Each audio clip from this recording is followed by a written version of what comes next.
Muchas gracias, Javier. Y nada más aclarar que fui director general jurídico de la CRE de 2009 a 2012. Te dije que eras, ¿verdad? Que era actualmente. Sí, no, y luego las cosas que están pasando, bueno. Pero muchas gracias por la presentación y gracias. Aprecio enormemente la oportunidad brindada por la Junta de Coordinación Política de esta Cámara para participar en este ejercicio que, lejos de ser una puesta en escena, yo la verdad espero que ofrezca elementos valiosos, como decías, Javier, para la ciudadanía y por supuesto para legisladores y legisladoras en su análisis de la iniciativa de reforma constitucional. Desde luego es un honor participar al lado de tan distinguidos panelistas y ejercer en esta ocasión la vocería de la Asociación Mexicana de Suministradores Calificados, la AMSCA, con la responsabilidad de informarles sobre lo que hacen las empresas integrantes de esta asociación y su contribución para el desarrollo del sector eléctrico. En mi segunda intervención compartiré de manera respetuosa pero enfática las razones por las cuales estamos convencidos de que la iniciativa no cumplirá con los propósitos que se están planteando y, por el contrario, tendría impactos negativos diversos en muy diversos sentidos. La AMSCA fue fundada hace 5 años, actualmente está integrada por 15 de las aproximadamente 40 empresas de suministro calificado que ya operan en el mercado mayorista, llevando energía a usuarios comerciales, industriales y del sector público también en todo el país. Las empresas agrupadas en la AMSCA impulsan un suministro eléctrico concebido plenamente como servicio, enfocado en la atención a los usuarios y apuestan por un mercado eléctrico que crezca en condiciones justas para todos, incluyendo por supuesto CFE. Permítanme aquí explicar en qué consiste el esquema del suministro calificado, que realmente es una figura que se conoce poco y de la que se ha hablado creo poco en estos foros.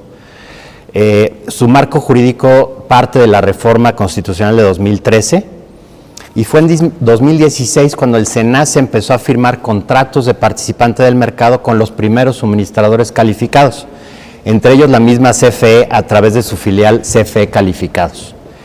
La finalidad principal del suministro calificado es que ciertos usuarios puedan acceder a diversas alternativas y que tengan la libertad de elegir al proveedor de electricidad que mejor satisfaga sus necesidades.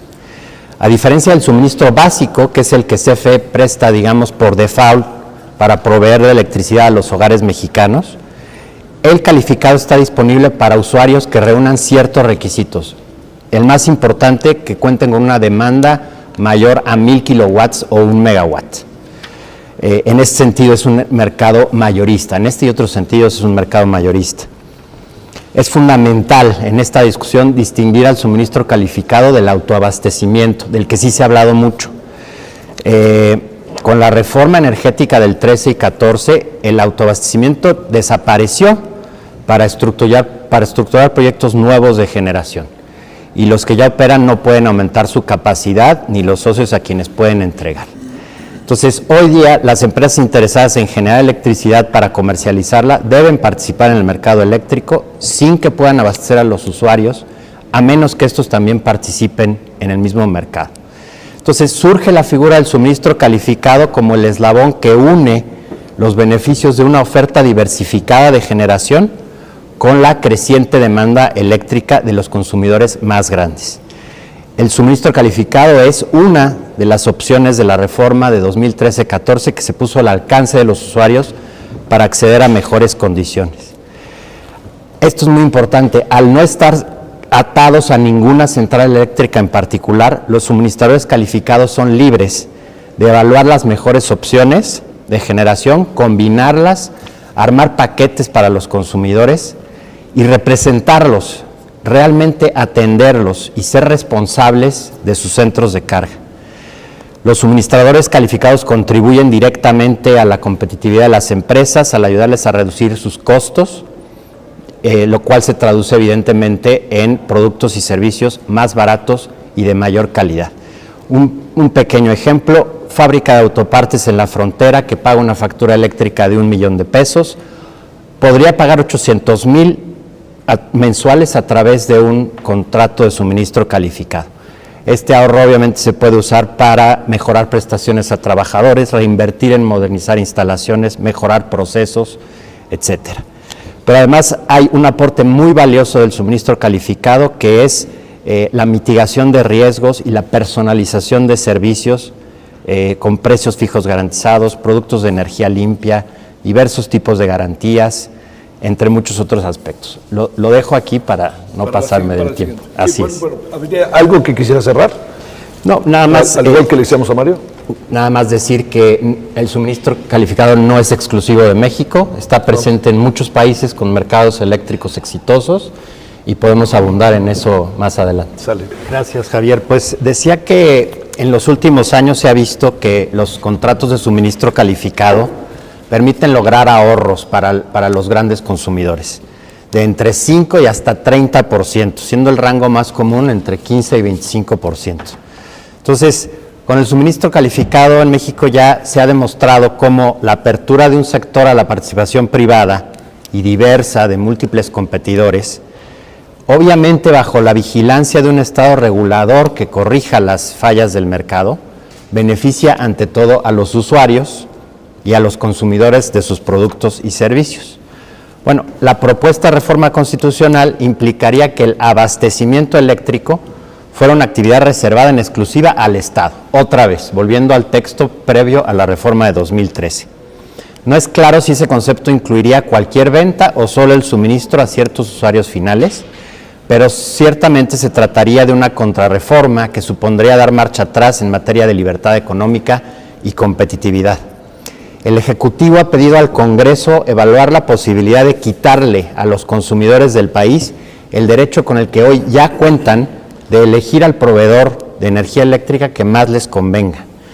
A febrero de 2020, y no hay cifras más actualizadas porque la CRE no las ha querido actualizar, pues hay 387 usuarios beneficiándose del suministro calificado en México, los cuales ya eligieron un proveedor eléctrico y están accediendo a estos beneficios.